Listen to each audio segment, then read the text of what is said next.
And boom, we are live. Hello and welcome everybody to a special edition of the Wide World of Warhammer. Something a bit different to the normal takes. With us today, we've got an esteemed, accomplished mini painting extraordinaire, Nathan Lee in the house to talk things all competitive miniature painting and everything else in between. So, Nathan, thank you for joining the show and really appreciate you having me on. Thanks for having me. I don't know if esteemed is the right word, but I'll take it. Oh, look, you got to take all the compliments you can, right? You got to boost yourself up and say, like, yes, I'm the best at this and the best at this. So go I'm wild. the best at being average. No, more than average, mate. Mate, I'm below average, and I could say you're definitely above average. So, mate, you're amazing. Very great painter, and we'll show some of your beautiful work later in the show. So, but for people who've never heard of you, Nathan, so how long have you been playing this hobby for, or how long have you been in the hobby for, and what's it be your sort of like, I guess, Warhammer and painting journey been? Sure. So I got in as a child when I was like 9 or 10 with the Battle from a Crag box, as I'm sure a lot of us did. Collected a bit of towel, just kind of a scatter shot of stuff. Still have my old Wood Elf army for when I was a kid. And a bit of Bretonians, and then dropped out of the hobby when the parents stopped paying for it. Got back in 2016, 2017, when my friends and I realized, at university, we're all adults, we have money, we all still like this thing, so we're going to get back into it. We all started picking up armies, got into Kill Team a bit, and then around the time. It was like 2016, 2017 in 8th edition. I think it was like the tail end of 8th edition. Around the time Iron Hands got super busted and was dominating everything, we kind of shifted over to Age of Sigmar for a bit, just to greener pastures. And then since then, getting into tournaments, and about 2020, 2021, started going to like interstate tournaments for both 40k and Sigmar. Myself started focusing a little bit more on Sigmar just because I like the models. I'm more of a fantasy kind of guy. G'day Dale, how you doing? Sigmar definitely has the better models for sure. In the 2021 season, kind of by default, I ended up the highest ranked Flesh Eater Courts player in Australia. Through a combination of my performance in tournaments and the number of events that I went to, I just ended up with more points. We just kind of progressed through there. Nowadays, I kind of just play casual games, focus more on just having a good time, telling a bit of a narrative, and painting cool miniatures, putting cool models on the table. Yeah, so someone who's gone through quite a bit of a journey, like obviously, as you said, like 2021, the best FEC player. I mean, look, you've performed very well at some AOS tournaments as well as some 40k tournaments on the way, but transitioned something over to competitive painting, so a bit different. Per se. Yeah, I think my best performance was at Sydney Slaughter of that year. I came 4th out of a 64 player tournament, and got the trophy for best death army. So that was good. I very much enjoyed that. And it's been a ride. It's been a wild ride, and the journey's still going. So, and for people who are illiterate Age of Sigmar players who only play that filthy 40k game, best death means like best Imperium, best Xenos, best Chaos, like the best of the big major super factions. Best of the Grand Faction, Grand Alliance. Yeah, because we got some of those only. Go ahead, Nathan. I was gonna say I didn't get the best death of a character. I didn't die the most glorious way. There's no trophy for that. Whatever. Damn, maybe one day, right? No, should be. Campaign coming to you, right? I mean, we have those like those bingo cards. I don't know if like you in Age of Sigmar as well. I know you have like the bingo cards and stuff like who got the most monster kills or who was able to do this cool duel or cool thing. Yeah. Maybe that should be one of the best deaths. Most heroic. So yeah, so like Nathan, you mentioned there at the end there, so you've transitioned now. So instead of playing, I guess, tournament games, you've now entered the competitive miniature painting scene. So why have you transitioned across? So what's drawn you away from the tabletop to the painting desk? Cool models. When I kind of in the midst of my competitive Age of Sigmar stint, when I was looking at putting better painted models on the table, just watching YouTube videos, looking at all the cool stuff and fun ways to paint things. Squidmar was kind of the first one I started watching, where they're painting some really cool stuff with techniques that I'd never seen before, and I was like, I kind of want to try this. And it was actually kind of at the start of my Flesh Eater Quartz journey, where I had a surgery on my right arm, my right wrist, and I was kind of taken out of for a while. I saw a video on like kind of speed painting an army with really simple techniques, and I was like, I'm out of commission for a while. I want to try this thing. I'm gonna see if I can do this with my left hand. So right arm was in a cast, just kind of stuck in a position. So I jammed a model in my right hand, just where it would sit, and then started learning how to paint with my left hand as well, just to keep it going. And like they came out really well, just from learning these techniques. I was like, if this is how well I can paint with my left hand with these techniques, how can I go with my right hand, with my dominant hand?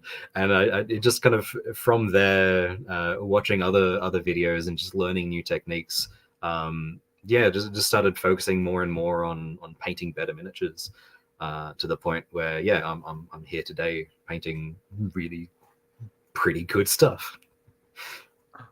That's all we could all aspire to, right? Where we paint our own stuff. Like, wow, I actually did pretty good here. So, so can you now paint ambidextrous? Do you like paint two models at the same time? Are you just going highlighting over here and blending over here? I just got a multi-arm rig with multi models, just batch painting two at a time. No, no, haven't actually touched anything with my left hand since. But it's nice to know that that's a thing I could do, if I was put to it. More than fair. More than fair. Well, so obviously the stereotype is that competitive tournament players, especially in the Warhammer 40,000 community, are the worst hobbyists ever. And like they barely put some paint on. The contrast paint was the best paint range ever. That comes like, oh my god, we could have some decent results without having to do it in the car park. Or actually, go ahead. I mean, you're not wrong there. Yeah, like contrast paints have been an incredible tool to have in your toolbox. I highly recommend them. They're great. Yeah, absolutely. I was going to say, so in the chat, though, we have a returning player, so someone who's coming back into the hobby. So as someone who's been painting for quite a while, what advice would you give to someone painting a new army? So someone I know, as well as painting like sort of display models now, and you have painted Warhammer armies or whatever, like armies over time. So what advice would you give out to, I guess, maybe whether the people just wanting to paint the first army or trying to iterate a new army? What advice would you give for someone getting into the hobby? For someone getting into the hobby, I'd say don't worry too much. Like, unless you're dead set wanting to get into larger tournaments and like playing larger games, don't stress too much about buying up and painting up a whole army right away. Just get the cool models. Get the things that are going to inspire you to paint. And that will make it fun for you and will keep you actually painting. Because there's nothing worse than getting an entire army of gray plastic and then looking at how many things there are and you have to paint them all pretty much exactly the same way.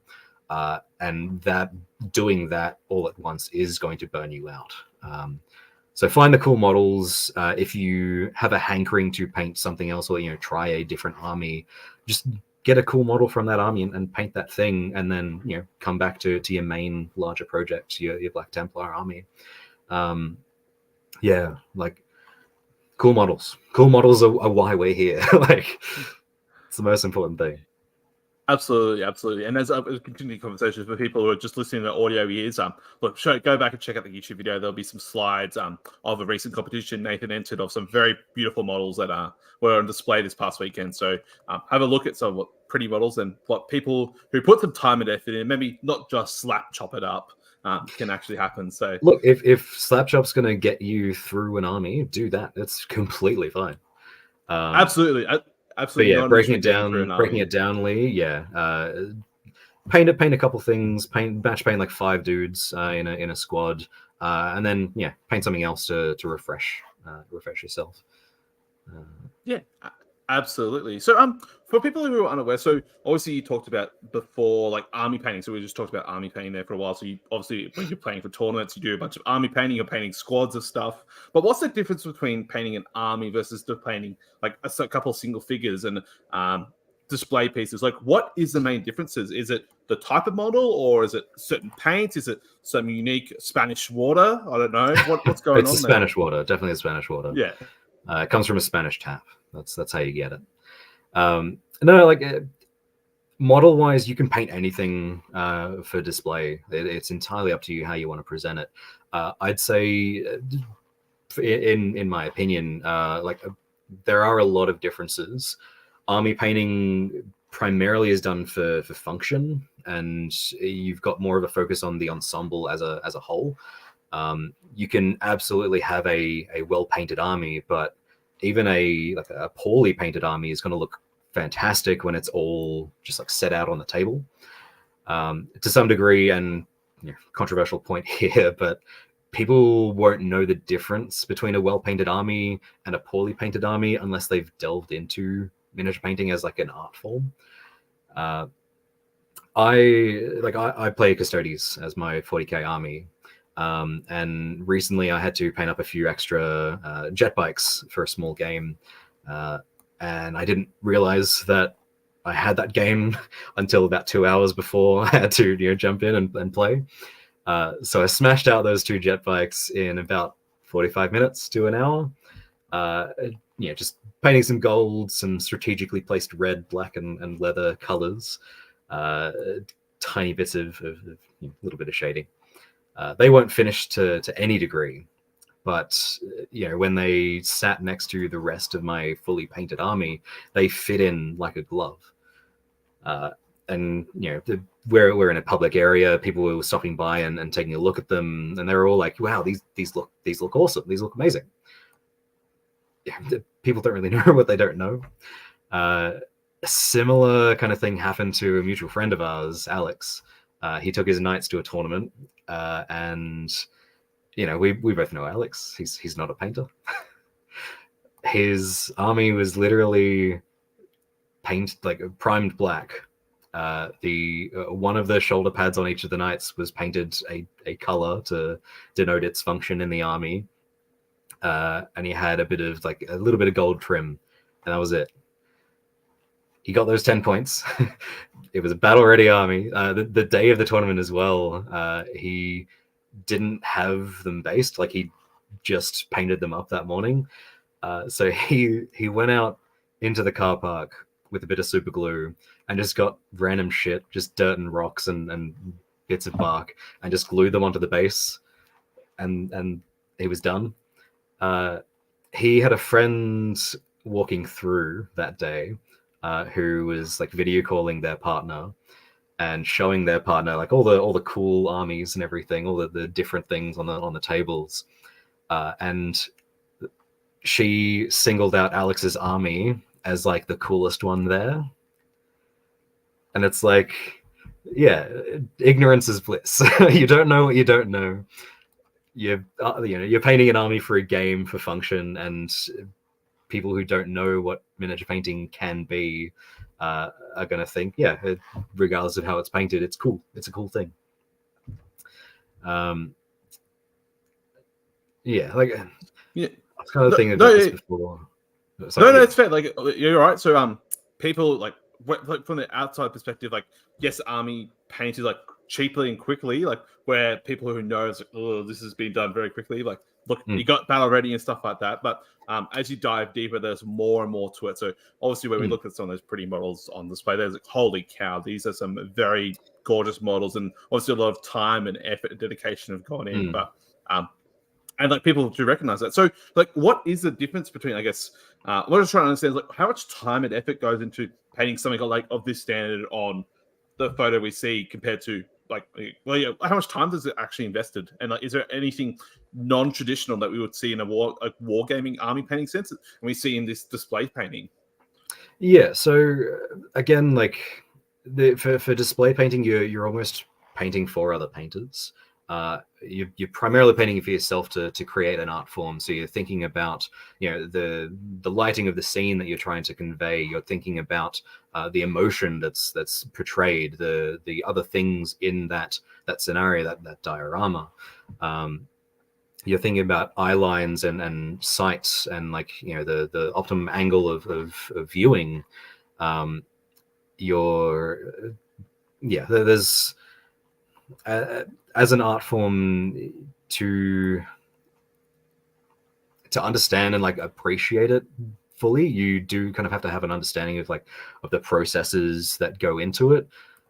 In terms of time investment, it varies wildly painter to painter, and this kind of leads into another point. In psychology, there's the model of learning called the 4 stages of competence. You're starting at unconscious incompetence, towards conscious incompetence, towards conscious competence, and then unconscious competence, where generally starting out as a painter, you're in that state of unconscious incompetence. You don't know what you're doing, and you don't know what you don't know. You know, said before, you don't know how to make this thing look better and why it would look better. You're painting again for a function. As you start delving into things and learning more about it, you have that conscious incompetence where you kind of have an understanding of how to progress things, but you don't know how to do it, and you don't have the skills available to you. So you're conscious of your own incompetence, and understand that you need to improve, you need to learn these other things. Then you hit conscious competence, where you know and have developed those skills to progress that art form, to progress that learning in your particular field, and you are consciously spending time and implementing those things and becoming competent through that. And you've got those skills, you are actively putting them into practice. And then you develop into unconscious competence, where those skills, those techniques become almost second nature, and it becomes a lot quicker, and it's a lot more free to progress and develop your art. So time-wise, it varies wildly depending on your skill. I think most time I've spent on a miniature was about 50 to 60 hours on a single dude. These days, that was late last year. These days, and the pieces I put in for the competition that I got some medals for this weekend, I spent about 14 to 16-ish hours on, maybe. Yeah, wow. So quite a fair bit for one single model, essentially. Yeah, and again, asking, or the question of how long it takes to paint something, or how much time you need to put into a piece. It's not so much the amount of time, it's the quality of time that you put in. So if you're actively pushing and trying to progress and working towards these things, it's going to be much more almost efficient use of time than if you were just fucking about and slapping paint on a thing. And I'm sure so you go ahead. No, just again, differences in creating a piece for display is that And again, this also kind of goes into the heavy metal style and box art of Warhammer miniatures. They are kind of designed to showcase every single detail on a miniature and have everything readable and again, for function of understanding that this is this model, this has this particular rules, it's kitted out with this specific weapon. So there's more focus on the function and the showcasing of the details on that miniature in its entirety, rather than the kind of emotional impact of a piece, if that makes sense. Yeah, that makes complete sense. And in the chat we have Dale saying 50 to 60 hours. Wow. So I mean, Dale spent like 8 hours painting 80 racks for Dark Elder. So look, I think him trying to paint 50 to 60 hours in a single model would just blow his brains. But I know for like Golden Demon entries, so obviously Warhammer and Games Workshop's premier miniature painting, like those pieces. So for people who can picture the I've forgotten the person's name. Apologies, but the guy with the kraken and the sort of the giant is all done in resin water. Do you remember his name? You know who I'm talking about? Chris someone. But I see. Chris. Yeah, can't remember. Yeah. He's not on any like social media, which is great for him because he paints specifically for himself, and I think that piece. Just on the giant, he spent 180 hours on. I think it was around about. That's what I was going to mention. Incredible. I was going to sorry. That was going to mention is like he spent like hundreds of hours on just that one piece. So like how long is a piece of string and how deep does the rabbit hole go? Well, exactly up to the user. And at those levels, I know it's like a test of patience on how much you're willing to suffer almost per se, and blend or improve your piece. So the 50-60 hour one was my Glorfindel, which you can see on the Instagram. I don't know if you can bring it up or anything, but a lot of time went into that one. Sorry, I'll try to bring it up. Here a bit later. So all good. So like you mentioned there before as well, heavy metal. So like obviously when we join the hobby in the Warhammer sense, like wow, we see these heavy metal painters. Why is some of maybe these things are unattainable? Like why can't we maybe paint to this level? Is it because of this time level, and there's like some things that may be shown on the box art which maybe aren't actually being taught behind the scenes, or like or it might be like what's like a realistic expectation of that heavy metal style? Frustration and time investment, and that's the box arts. You see the Citadel Paint app where it has the recipes for all these different colors. You've got your base layer, you have your shade, you have your first edge highlight, second edge highlight, maybe a third edge highlight. It's a very, I don't want to say reductive way of painting, but the box arts aren't that. And there's so much more that goes into the box arts than what they kind of put forward. You look at, I think even the, if we look at Ultramarines on the boxes of Space Marine, Space Marine boxes, they have the recipe that is shown is that you spray Macragge blue, shade with something, probably Agrax or Nuln Oil or something, and then you edge highlight with like Calgar blue. That's the Glorfindel there. Edge highlight with Calgar blue, and then like Fenrisian grey, and that's the box art kind of thing. The actual starting point of those miniatures on the boxes is a mix of Macragge blue and Cantor blue. So like right from the start, it's kind of lying to you. But beyond that, it's a matter of time investment and clean painting, and just making sure that everything is meticulously lined up and everything.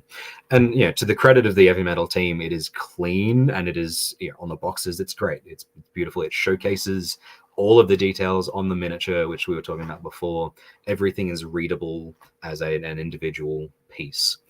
But in terms of painting it, it's a struggle. Yeah, I was going to say, don't expect like a full 2,000 point Space Marine army painted heavy metal style anytime soon, unless you spend many hours. No, never. I yeah, certainly not for me. It's not my kind of thing. I started painting wanted to try out the heavy metal style, and I spent about probably 4 or 5 hours on this the Primaris Lieutenant, and I got to the second edge highlight,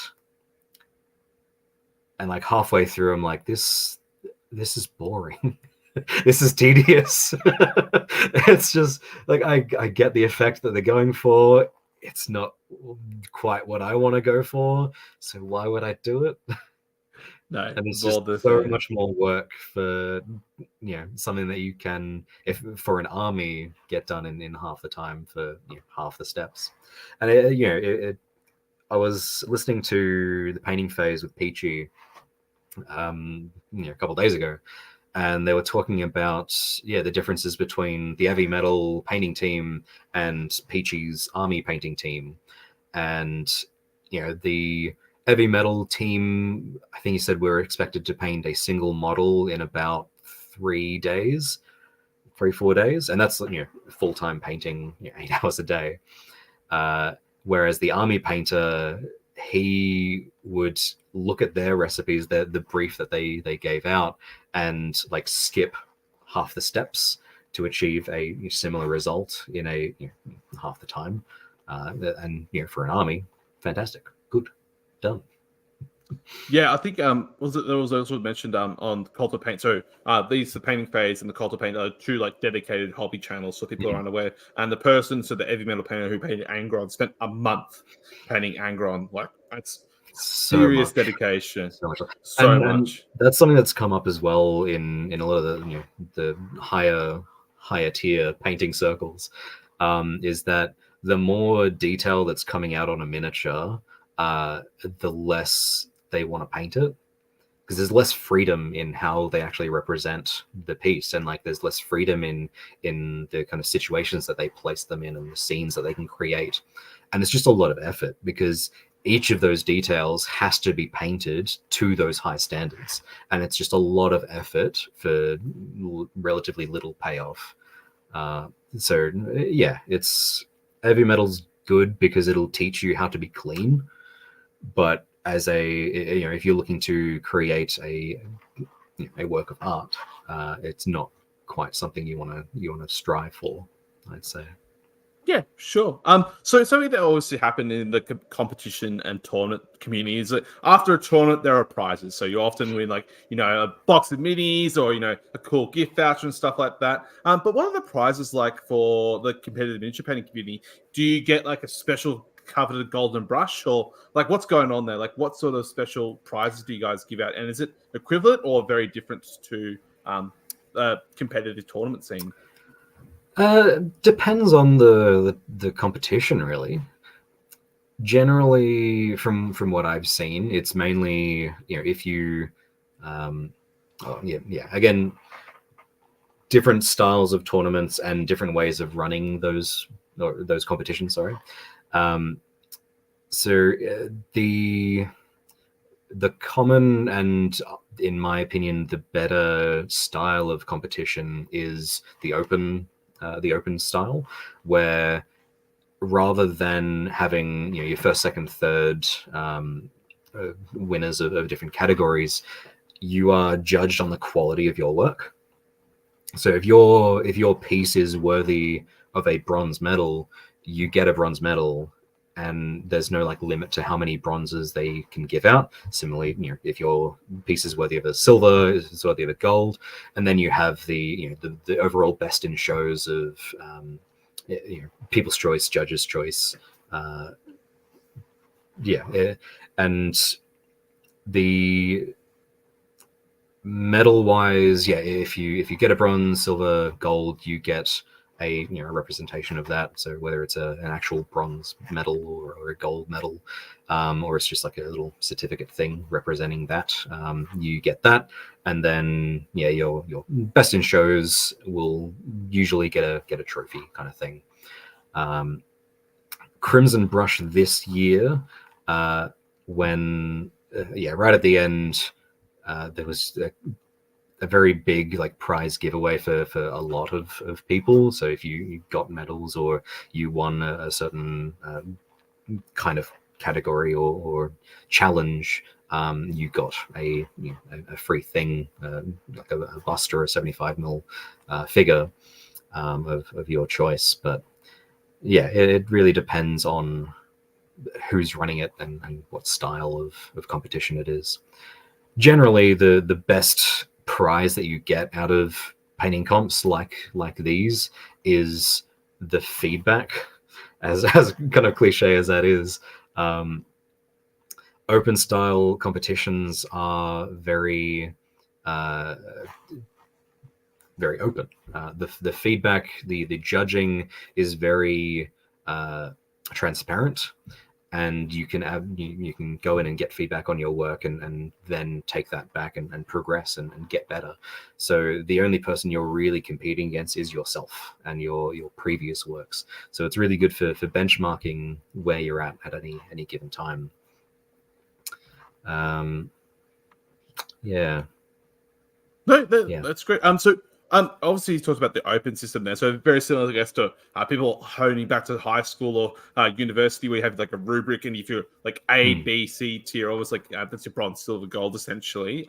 You get classified, but also I know like Games Workshop themselves in their Golden Demon painting, there is still like a first, second, third in the various categories, and look, the Slayer sword as well is known for a big body sword, right? That's the best in show equivalent. So.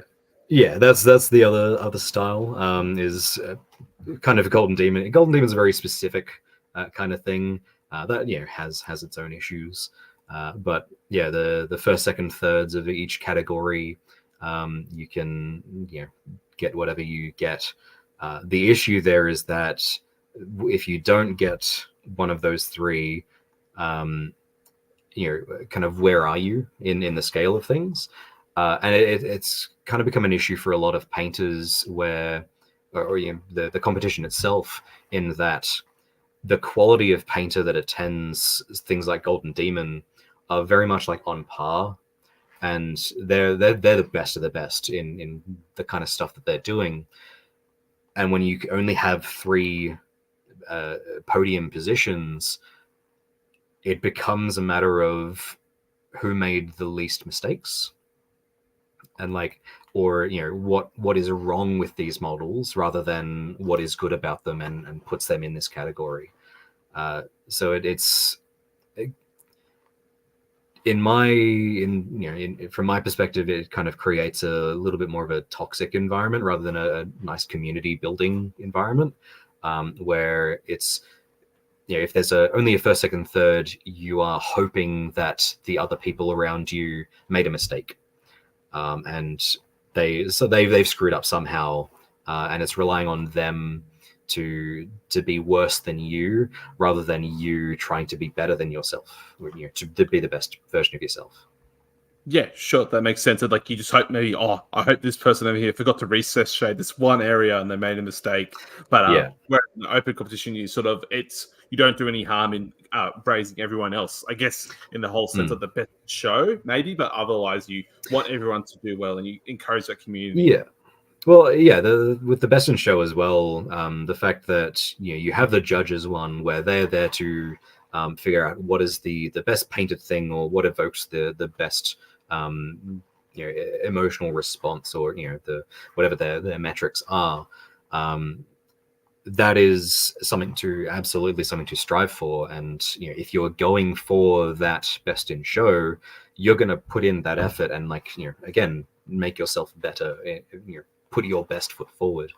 But you've also got the People's Choice Awards, where you're creating something to be loved by everyone, not just the judges. you're doing that to evoke that kind of response in people. So again, it's more of a very kind of uplifting, more wholesome environment, where everyone is kind of showcasing their work and having fun and getting better because of that. Yeah, absolutely. So you mentioned the community a bunch. It sounds like it's a very positive, vibrant community, especially in that open system. Does it compare at all to like the, I guess, competitive AOS community? Because obviously, like the 40k community or other tabletop war games, generally people stay around for the community because it's a bunch of like-minded individuals who want to do well, and they're always very sociable and like to interact. Do you find that comparable, or are they different? Bit of both. In my experience, the Age of Sigmar community is always fantastic. There are obviously some individuals in every situation, but on the whole, the Age of Sigmar community is beer and pretzels, having fun in a competitive environment, but if you completely dunk on your opponent, you're going to buy them a beer afterwards, and you're going to have a chat and just have a good time. Again, in my experience, 40k is less welcoming than that, and a little bit more on the competitive, sweaty nerd kind of style. No offense to any competitive 40k players. Oh, okay, buddy. But how does this compare to the painting community? Is it similar? Is it different? Like, are you all going out for dinners and beers afterwards, or what's happening? Yeah, and we certainly did this weekend. This was my first time, or this competition was the first time it's run, and this was held by the don't hold back. You can take it. Yeah, that's all right. Fuck you, 40k players. You're the worst people. No. Yeah, like I'd never met these people before. Like met a couple of them before, but on the whole, it was just a super welcoming community. We all went out for dinner afterwards to a pub locally. During the days as well, like the painting lounge was open. You had people just sitting down next to each other, next to random people, just pulling out the stuff and painting and having chats and just having a really good time. It's a everyone is there for the same reason. They're there to have fun and get better at painting and get some feedback on stuff. In terms of like competitive gaming, at the end of the day, your opponent's called an opponent. You are opposing this person. So there's that inherent kind of combativeness to it, which I think can affect some people very differently and kind of take over in some respects. But yeah, if one Rob the Honest Wargamer talks about this a lot. A recent like top performing, I think it was an Age of Sigmar player, 5-0ing at tournaments and taking the top spots. His mindset is not 5-0, it's to make 5 friends. And so I feel that a lot more in Age of Sigmar than in 40k, but that's just me. And in competitive painting, I think competitive might be a bit of a misnomer. We're all there to get better and just paint stuff and look at cool models. Yeah, absolutely. No one hates looking at pretty miniatures, right? Like everyone loves through the slideshow at the show, it's like, oh, beautiful. It's like, wow, how much has been done. And like everyone's own artistic impression and own artistic influence and like style of things. So and it kind of goes back to something I think I said before. Like you're almost painting for other painters. There's in literature. I have a bachelor's degree in writing and creative writing. One of the core defining features of what makes something literature, as opposed to just like fiction or science fiction, is reference. You're referencing other literary works to create similes and metaphors and some extra contextual information to enhance the passage that they're writing. You can absolutely read something and not understand a reference and still engage with it.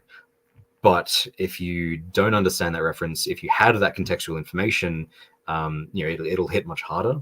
And so with painting competitions, you're seeing all of that. You're seeing references to other people's works and inspirations, things being taken from. And when you have a whole community of people that are striving to do that, it just knits everyone together a little bit more, and just becomes more of a community building exercise, effectively.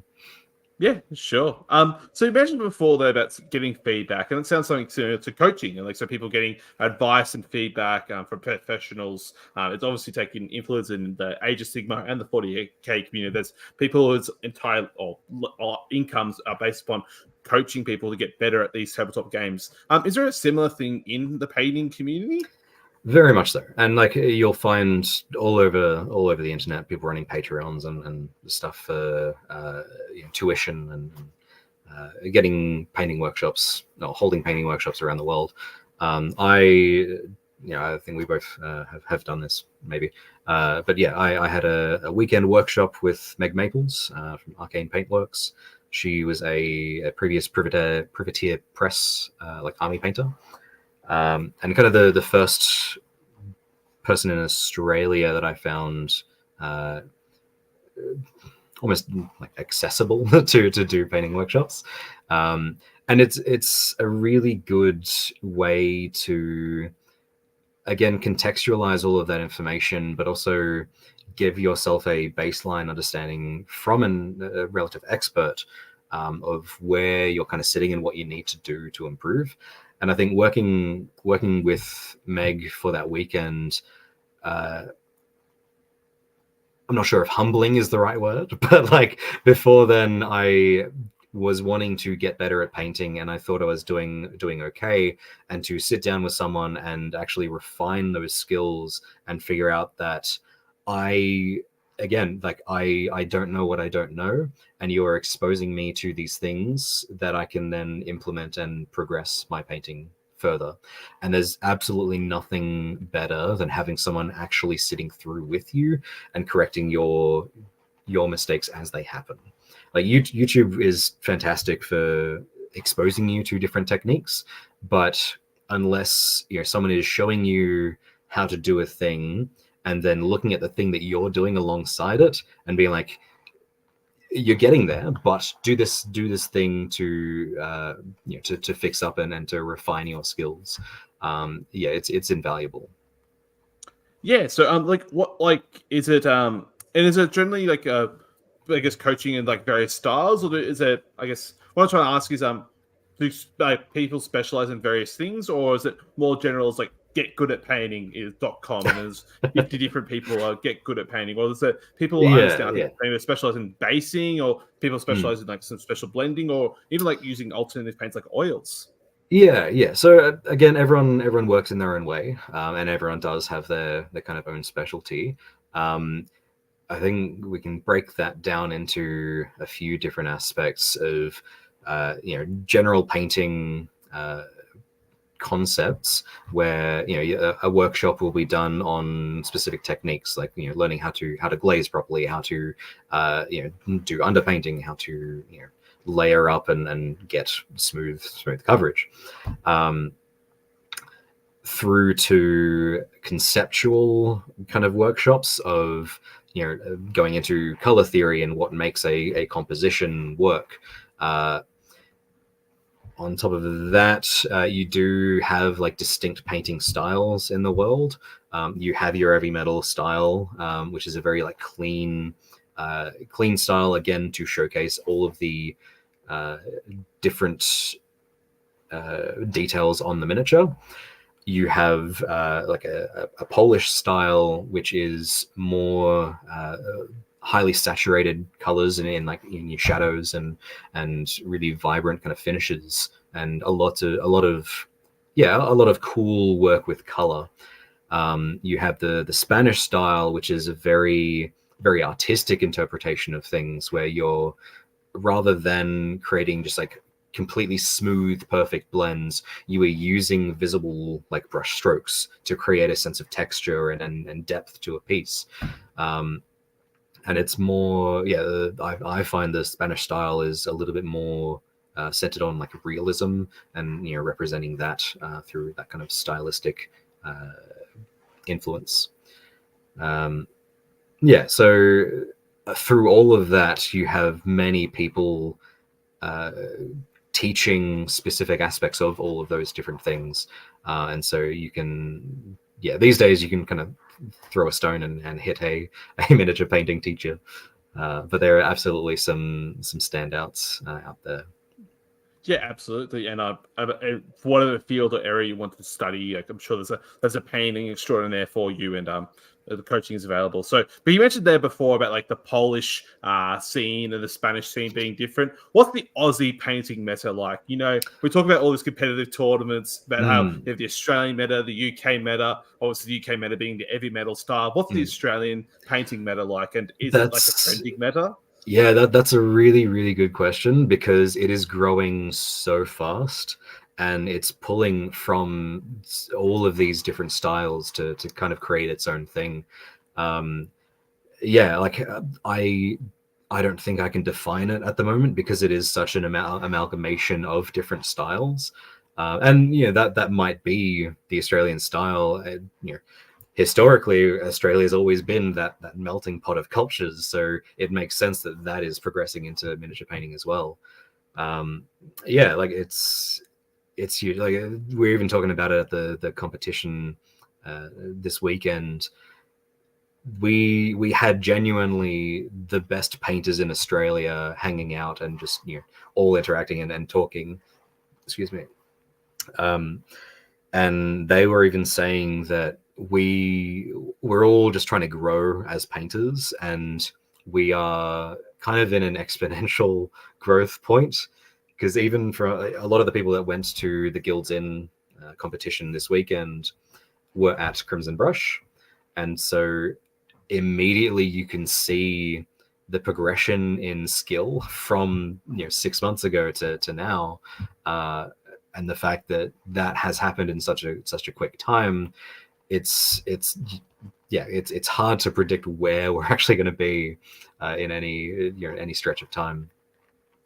Yeah, Dale had a question there. Sorry. So I was going to ask that. So obviously in Warhammer and in Age of Sigmar or 40k, Lord of the Rings, the term like net decking or net listing is always used, like someone who's copied a successful winning list and used it again for the next weekend to beat the meta. Is there something like that in the painting community? Like, obviously, I'm thinking of people like Richard Gray, so the Mortarion, which has the beautiful eyes and stuff like that, or people who want to reproduce beautiful pieces of art. Is that seen as a stigma, like to try and like reproduce and maybe iterate it or improve it, or is it seen as you should make your own style and your own interpretation of a thing? Yeah, again, a bit of both. There are a lot of high-end painters will produce almost like tutorials, workshops to produce specific pieces, and so you see that quite a lot in some painting competitions where a painter, a well-known painter, has produced a tutorial on a certain thing. You'll see a lot of people emulating that. Everyone will be introducing their own little idiosyncrasies to it, but you can absolutely see those influences there, and that pulling of styles. Like I said earlier, with literature, reference is a very common thing, and so seeing that through into physical artworks is it makes sense. One, probably the most recent example, and then maybe even the best example, is there's a painter, Mark Masklins. He, I think last year or earlier this year, painted a bust of a lumberjack. Very, Mark Masklin's one of the best. But he painted the like sweater texture of weaved cotton, and so you have that freehand across the entire body in this depth of fabric, and it's incredible. And I believe he put out a tutorial for that, and so after that, we saw a lot of people taking that that specific material representation and applying it to either the same bust or to other pieces. But you can absolutely see the stylistic references between those pieces. I think you might be trying to find that one. Yeah, sorry about that. So I was just trying to share my screen. So yeah, I'll try and sorry about image too soon, but what it looks like for Marcos Guns, yeah, I could picture it exactly in my mind of what that looks like. And yeah, so developing a new style and trend, and then people want to duplicate and replicate that, and you know, bring in their own meta, and almost like having a doppelganger per se of copying things but iterating it on improving. And I think from a personal perspective, like even in like almost like so. Oh my gosh, he's just retired from Games Workshop as an artist, as a drawer, very iconic John GW Blanche. guy. John Blanche, there we go. So John Blanche artwork. So obviously very traditional, very historic, but people in the miniature painting community over time, multiple instances have tried to replicate those dioramas and pieces in miniature painting form. So obviously that very famous Sisters of Battle was released as Games Workshop miniature. People have iterated, replicated that miniature hundreds of times, right? Easily, like repainted it and reiterated. That's not seen as a detrimental thing, as far as I'm aware. There, people have tried to change things up and do unique things with it. So, absolutely. And you look at like Roman Laparte's work as well. Very stylistically, and I'm blanking on the name of the artist at the moment as well. Was Roman Laparte like are you trying to think of Angel Heraldez, or are you trying to think of like someone like a canvas artist, like an old fantasy artist. Oh sure. Oh sorry, we're gonna go back and forth. The fantasy artist. I think I know who you're talking about. Yeah. Very famous fantasy author. Yeah, Frank Frazetta. There we go. Yeah. Frank Frazetta. There we go. Yeah. So you look at Roman Laparte's work and almost like directly taking influence from Frank Frazetta's 2D, essentially 2D artworks, and creating them in a miniature, a 3D miniature environment. And so yeah, you absolutely have that not so much like reproduction, but that stylistic influence, that literary reference to other artworks, fairly commonly. So yeah, there's not so much a stigma around it as in looking at a piece and being like, yeah, awesome. That's a reference to this painter's work, which is fantastic. And they're doing that in the same way. And I think that's really cool. Yeah, sure. No, that's more than fair. So we've talked a lot about painting and like spending a lot of time and effort, dedication to this. But Nathan, why don't you just slap chop all your miniatures, okay? We know that's the premier and superior painting technique that Rob Symes has introduced. Like, why don't you guys slap chop it? Solely, well, not Rob Symes specifically, but the Turkish monks that he learned it from. That's where it came from. No, like slap chop's great. I genuinely do it as well on some things to a degree, and like everyone's kind of going on. It's existed for hundreds of years. Yeah, it's a thing. Just deal with it. Paint your models. This makes it easy to paint your models. Just do it. Sure.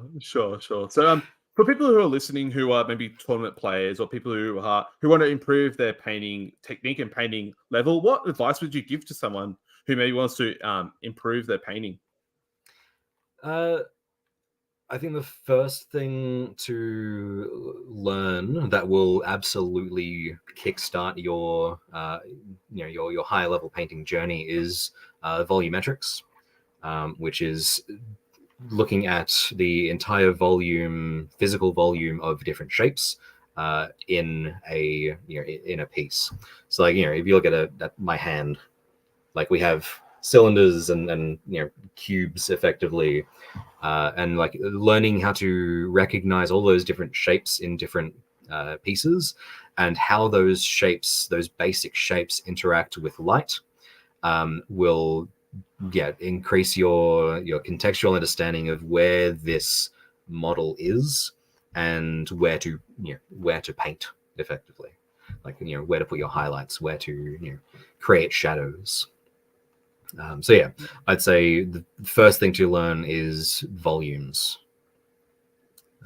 Yeah, that's a very good piece of advice and something that will carry you far. And a very interesting deep dive, and you can go for many hours of content there.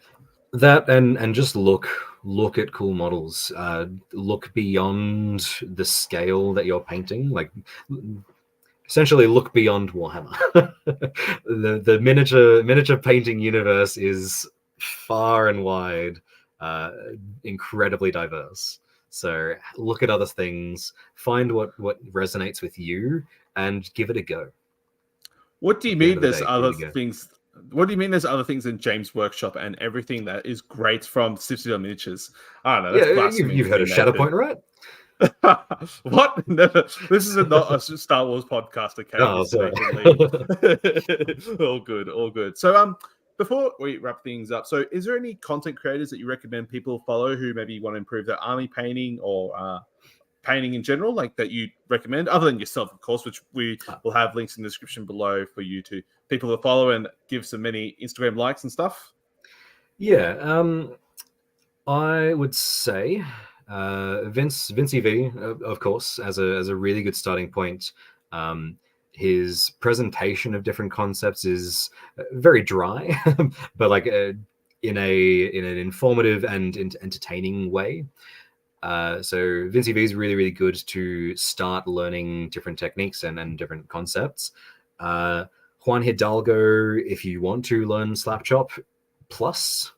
Juan Hidalgo is really good to get you started in easy and effective painting techniques. That's one of them. I think this one, if I can.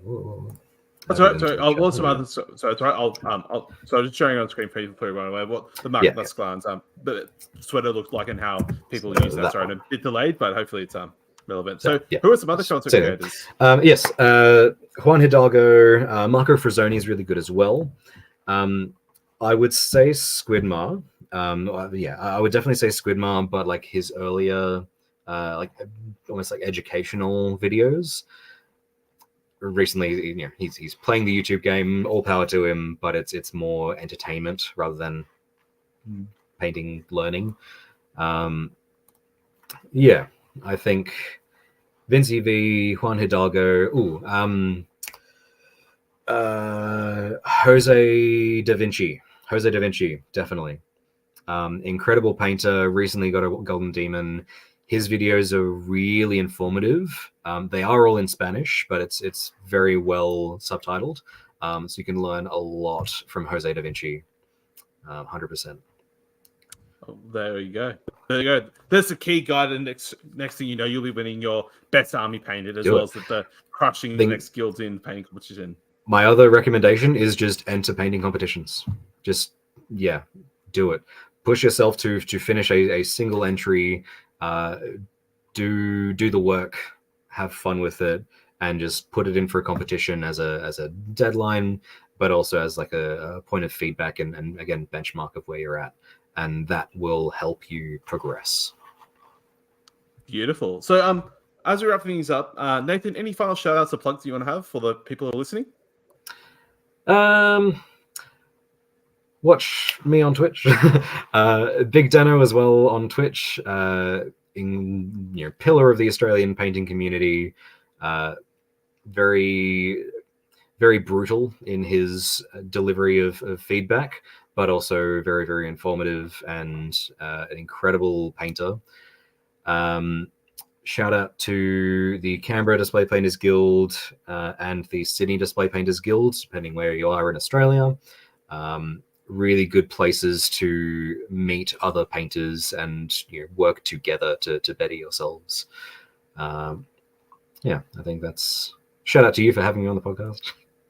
No worries at all. So links to Broken Eye Miniatures on Instagram as well as Mig back on Twitch, so where Nathan streams during the week and you can watch some of his painting progress and ask some painting questions along the way. So if you have any queries, I'm sure you'd be more than willing to take them on. So thank you very much, and it's been very insightful to learn a bit more about competitive miniature painting, and I'll be sure to looking out for you when you win that Slayer sword or whatever.